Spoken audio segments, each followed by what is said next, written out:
Selamat pagi anak-anak. Puji Tuhan, berjumpa kembali di hari ini.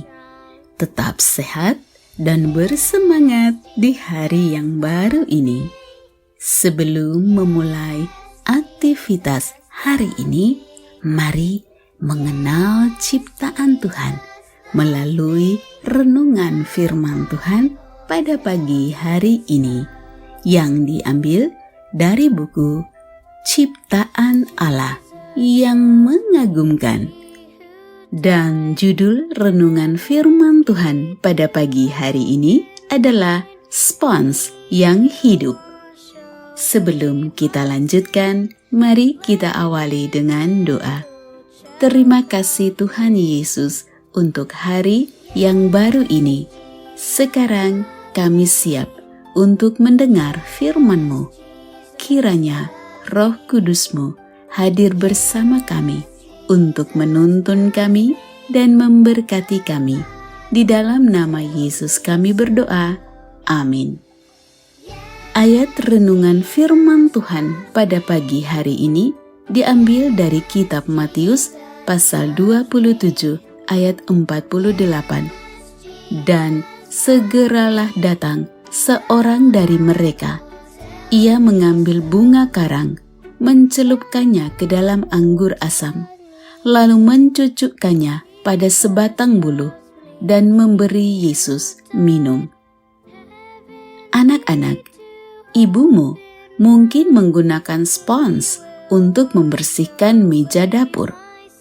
Mungkin kamu menggunakan spons untuk menggosok dirimu di bak mandi. Spons dapat dipotong dalam bentuk apa saja, dicelupkan ke dalam cat, dan digunakan untuk menggambar lukisan. Orang-orang di zaman Yunani dan Roma kuno menggunakan spons yang asli untuk membersihkan sesuatu dan melukis. Ketika Yesus tidak lama lagi akan mati di kayu salib, seseorang yang baik hati menawarkan spons yang dicelupkan ke dalam cuka anggur kepadanya karena ia haus. Tetapi ini kejutannya. Kebanyakan spons yang kamu lihat itu tidak asli. Mereka terbuat oleh plastik. Spons yang asli dan nyata adalah sebuah makhluk yang hidup di laut, biasa disebut dengan bunga karang. Tidak, dia tidak memiliki kepala dan tangan serta kaki, tetapi dia disebut juga sebagai makhluk hidup karena dia makan dan bertumbuh, dan dia juga menghasilkan bunga karang yang baru. Orang-orang mengumpulkan bunga karang dan menjemurnya.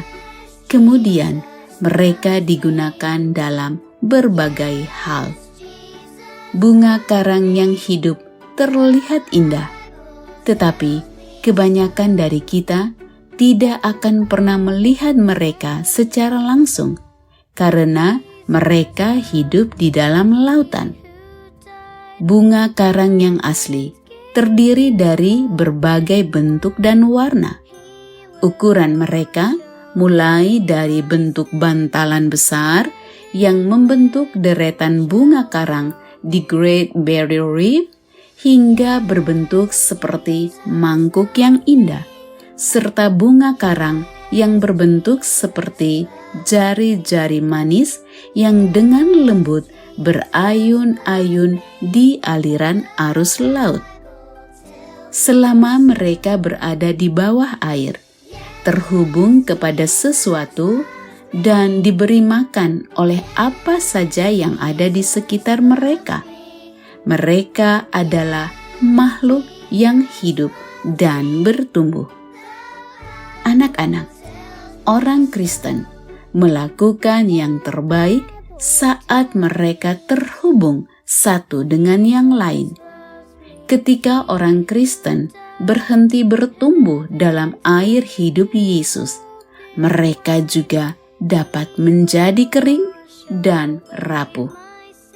Maukah kamu menjadi bunga karang yang hidup? Demikianlah renungan firman Tuhan pada pagi hari ini.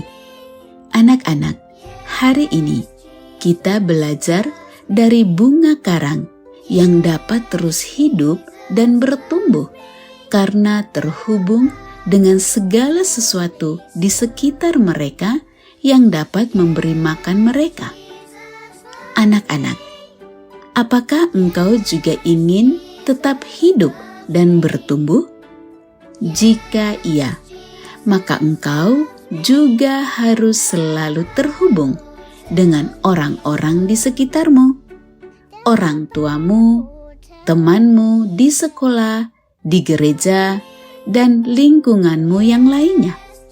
Dan teristimewa, engkau harus selalu terhubung dengan sumber kehidupanmu, yaitu Yesus.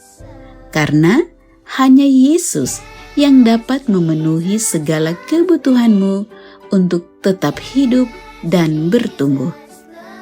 Kiranya Tuhan Yesus memberkati dan melindungi anak-anak sekalian pada sepanjang hari ini. Amin.